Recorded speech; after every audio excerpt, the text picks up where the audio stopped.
Welcome to my YouTube channel, Tony Silvega, your feng shui guru and paranormal expert. Shout out to Ruby Gaho, Jose Diaz, Nacy, Angel III, H. Lara Rogalan, Canul Bell, Kenneth Goldberg, Miriam Gonzalez, Carmel Cabarles, Maia Dreamer, Dennis Chenden Manangaya, Aileen Mariano, Alex Cesar Franco Velasquez, Juliet Saito, Arian Gretchen Guilde, Steven Villano, Asuncion Lani, FBI, Ray Hulgin, Issei Miyake, Josephine Ibon Kobayashi. Daigdig ng mga panaginip, The Dim World.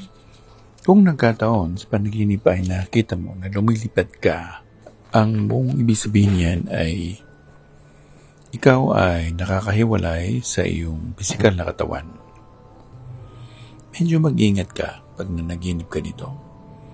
Kailangan sabihin mo sa isipan mo na bumalik ka sa iyong pisikal na katawan.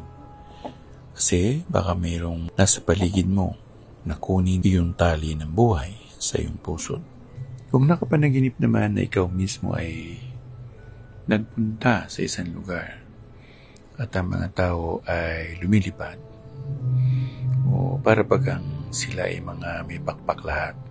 Ang ibig ipakahulugan noon ay ang mga tao ay light-hearted o hindi sila masyadong nagseseryoso sa kanilang mga buhay.